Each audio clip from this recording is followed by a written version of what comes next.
अपने कंधों पे, अपने सहारे से, अपने पैरों पे खड़े होकर लड़ना है तो हमें अपनी ताकत को और बढ़ाना पड़ेगा।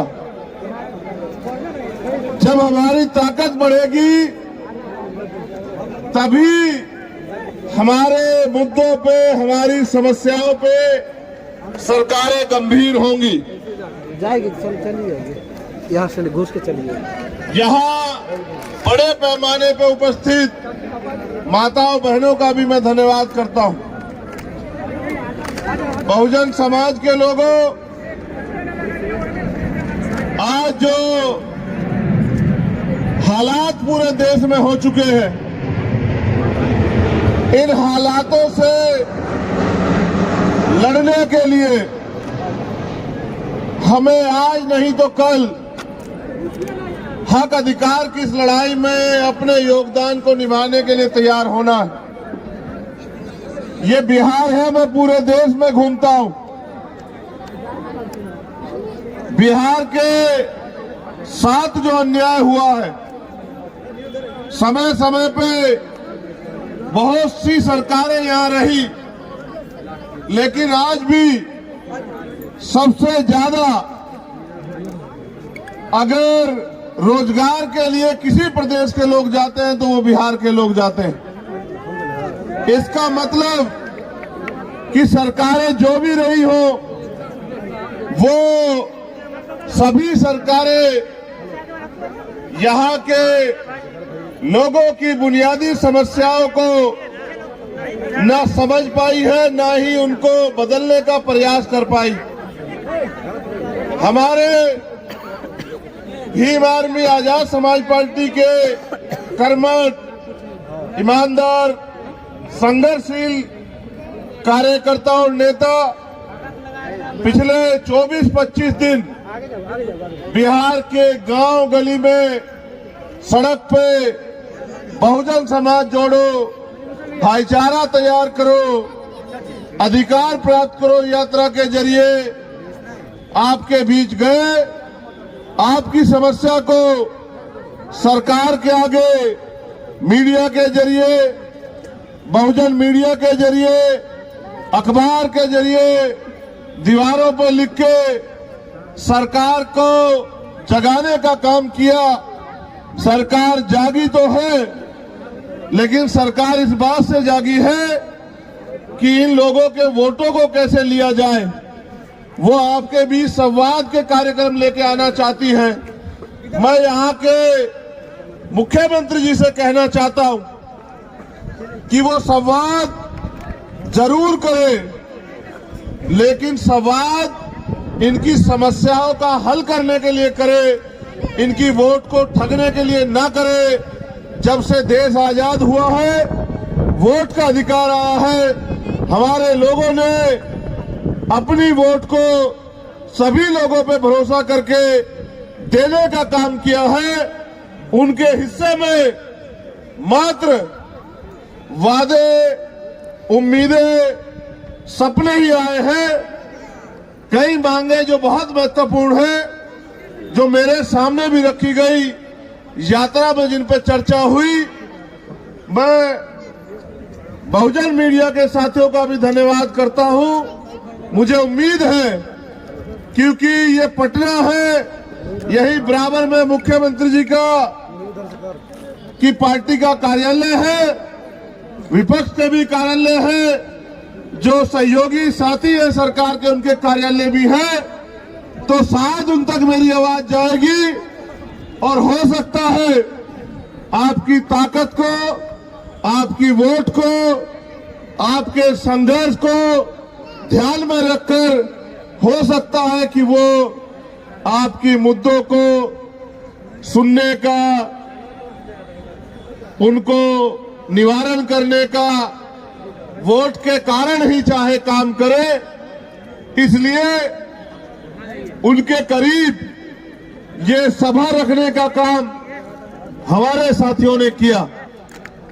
जो प्रमुख मांगे हैं, मैं उम्मीद करूंगा कि मुख्यमंत्री जी उनका संज्ञान लेंगे, और अगर नहीं संज्ञान लेंगे तो हम पे यही रास्ता बचेगा जो रास्ता आज हम इख्तियार नहीं कर रहे हैं कि अगली बार हमें इन मुख्यमंत्री का घेराव भी यहां बड़े पैमाने पे करना पड़ेगा और इनको मजबूर करना पड़ेगा कि ये हमारी मांगों को सुने। हमारी सबसे प्रमुख मांग है 22,000 से ज्यादा मामले एससी के यहां लंबित हैं। एससी आयोग का गठन यहां हो जाना चाहिए था। सरकार की नजरों में ये कोई बड़ी समस्या नजर नहीं आई, इसलिए उन्होंने आयोग का गठन नहीं किया। हमारी मांग है कि वो जल्दी से जल्दी एससी आयोग का गठन करें। एससी, एसटी, ओबीसी और मुस्लिम छात्रों को जो छात्रवृत्ति मिलती है, जिनमें हमारे महापुरुष चाहे संत गाडगे जी महाराज हो, चाहे बाबा साहब अम्बेडकर हो, उन्होंने ये कहा है कि शिक्षा शेरनी का वो दूध है जो पिएगा वो दहाड़ेगा। संत गाडगे जी महाराज ने तो यहां तक कहा कि अगर थाली ना हो तो हाथ पे रख के खाना, मगर अपने बच्चों को जरूर पढ़ाना। एक तरफ सरकारी स्कूल है जहां पढ़ाई के नाम पे मजाक हो रहा है, एक तरफ प्राइवेट स्कूल है जिनकी महंगी फीस है, फिर भी जो छात्रवृत्ति हायर एजुकेशन में या प्लस टू के बाद हमारे लोगों को मिलती थी, जैसे निचले की क्लास में मिलती थी, जिसका 60% पैसा केंद्र सरकार देती है और 40% पैसा राज्य सरकार देती है, उस छात्रवृत्ति को इनकी लापरवाही के कारण छात्रों को नहीं दिया जा रहा है। मेरे आज भी याद है, मैं घर पर था, सहारनपुर बक्सर का एक बच्चा मेरे घर पहुंचा। उसने मुझसे कहा कि मुझे क्रेडिट कार्ड का लोन हमने लिया था, पढ़ाई के बावजूद भी रोजगार नहीं मिल पा रहा है, बैंक वाले लोग मेरे घर के चक्कर लगा रहे हैं, मेरे घर की कुर्की के आदेश दे रहे हैं।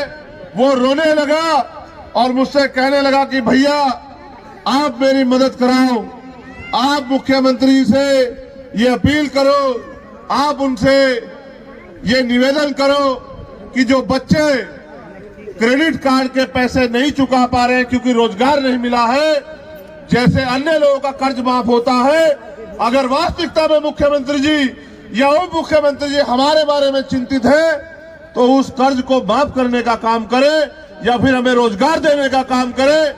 तो मैं ये कहना चाहता हूं, वास्तविकता में सरकार बहुजनों की है तो छात्रवृत्ति का पैसा अन्य मदों से लाकर उस पैसे को हमारे बच्चों के लिए देने का काम करे और क्रेडिट कार्ड का जो लोन का जो पैसा है उसको माफ करने का काम करे। पूंजीपति सरकारों के जो मित्र हैं, जो सेंटर में बैठे हैं, वो अपने लोगों का लाखों लाखों करोड़ काम करते हैं, तो ताड़ी को कर्सी का दर्जा मिलना चाहिए, जिससे कि उनको रोजगार मिले और कोई आय का साधन खड़ा हो। बिना आय के साधन के वो भूखमरी बेबसी का शिकार हो रहे हैं।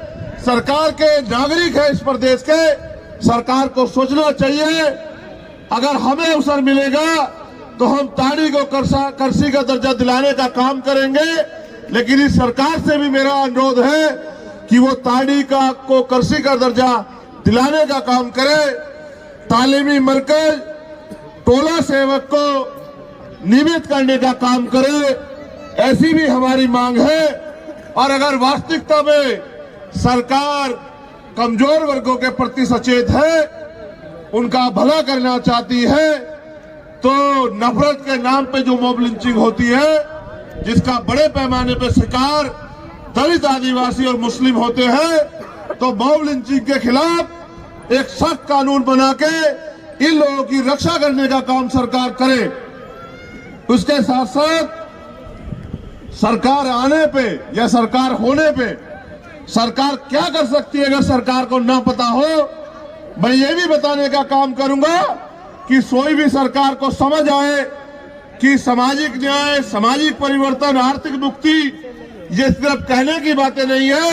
अगर सरकार आने पे भी आप अपने वर्ग के लोगों को उसका लाभ नहीं देते तो सत्ता में बैठ के गाल बजाई करने का कोई फायदा नहीं है, सत्ता की कुर्सी में छिपाने का कोई फायदा नहीं है।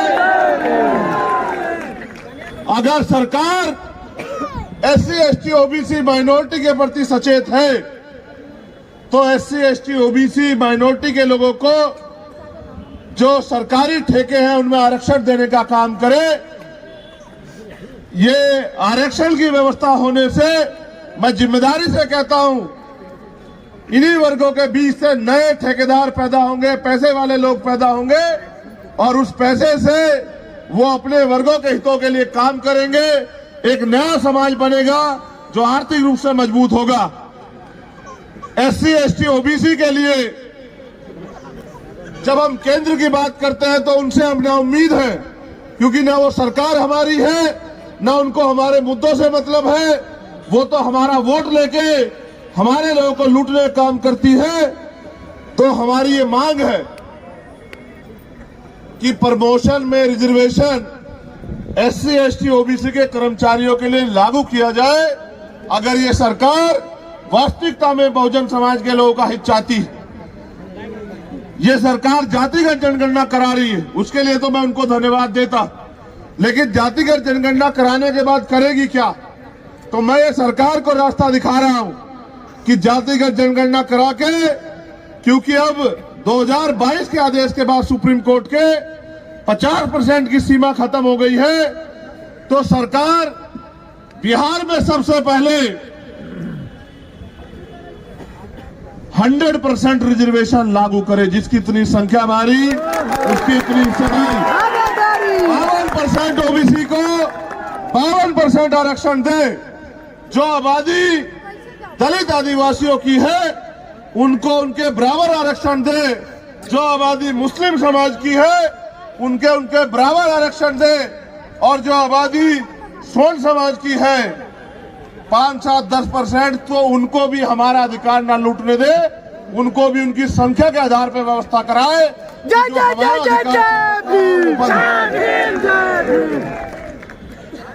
सरकार को एक और काम मैं बताना चाहता हूं। मैं कल लखनऊ में था, वहां रेलवे के कर्मचारी मेरे पास आए, जबकि वो सेंटर के अधीन है। मगर मैं यहां की सरकार से कहना चाहता हूं कि सरकार चाहे तो इन वर्गों के कर्मचारियों का भला करने के लिए पुरानी पेंशन को वो बिहार में शुरू कर सकती है, जिसका बड़ा लाभ इन वर्गों के कर्मचारियों को मिलेगा और वो अपने पैरों पे खड़े रहेंगे। आने वाले समय में पे बैक टू सोसाइटी के जरिए वो समाज में महापुरुषों के आंदोलन को चलाने का काम करेंगे।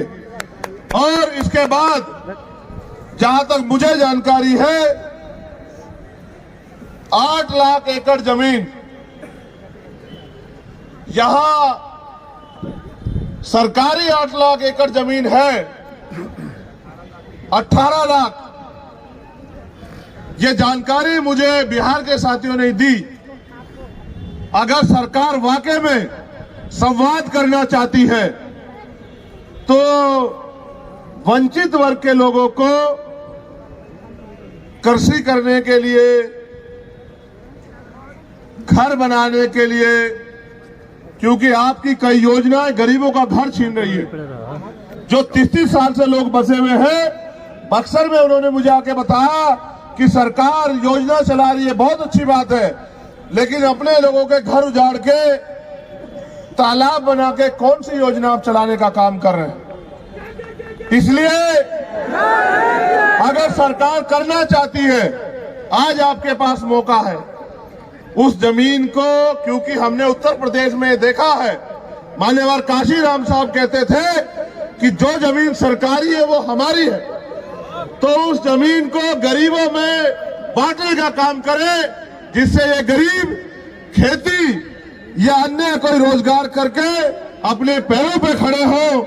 आपके पास मैंने कई रास्ते आपको दिखाए। आप देश की सत्ता में भी जाने की बात करते हैं, ऐसी चर्चाएं भी हैं। लेकिन जब आप मुख्यमंत्री बनके अपने प्रदेश में काम नहीं कर सकते तो देश की सत्ता पे आपको कौन बिठाएगा? यही वर्गों के लोग वोट के आधार पे वोट देके तय करते हैं कि देश की सत्ता पे कौन बैठे। ये ठगे गए हैं। लेकिन अब भीम आर्मी आजाद समाज पार्टी के जरिए हमारे नेता कार्यकर्ता गांव गांव जाके हमारी मां बहनों को, बुजुर्गों को, नौजवानों को समझाने का काम कर रहे हैं। अब ये ठगे में नहीं आएंगे। अब हम मांगेंगे नहीं, ये लड़ाई हिस्सेदारी की है। तो मैं आपसे अपील करता हूं कि यहां से जाने के बाद मेरे साथियों सोना मत। हमारे नेता भाई जौहर आजाद जी, अनिल प्रधान जी, रवि कुशवाहा जी, अमर ज्योति जी, अबूजर खान जी और तमाम नेता, निशान जी, वो सब लोग, अमित पासवान जी बहुत मेहनत करते हैं, आपके बीच में रहते हैं, हर अन्याय का सामना आंख से आंख मिला के करते हैं, आपकी आवाज को उठाते हैं। उनके हाथों को मजबूत करने का काम करना, उनकी ताकत बनने का काम करना, उनको आगे बढ़ने के लिए उनके साथ खड़े रहना, तो आपके अधिकारों पे कोई डाका बिहार में नहीं डाल पाएगा, ऐसा मेरा मानना है। इन मांगों के लिए हम सरकार को 1 महीने का समय देते हैं। सरकार के पास 1 महीने का समय बहुत है। अगर 1 महीने के अंदर सरकार इन मांगों को नहीं मानती है, हमारे प्रदेश अध्यक्ष तो अभी से तैयार बैठे हैं, वो तो 20 मार्च कह रहे हैं कि 20 मार्च तक अगर सरकार हमारी मांगों को नहीं मानेगी तो हम बिहार में जेल भरो आंदोलन शुरू करेंगे। लेकिन अपने लोगों के अधिकारों को अब किसी को डकारने ठगने नहीं देंगे।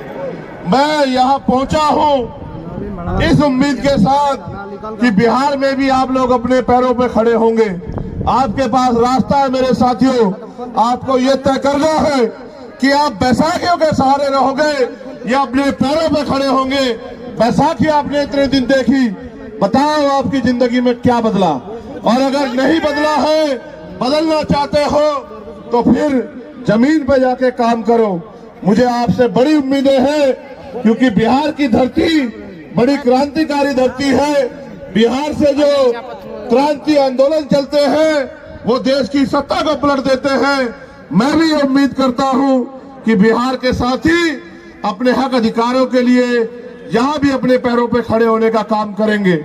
और मुझे उम्मीद है कि जो गरीब के बेटे मैंने यहाँ अपने प्रतिनिधि के रूप में आपके बीच भेजे हैं, आप उनके हाथों को मजबूत करने का काम करोगे।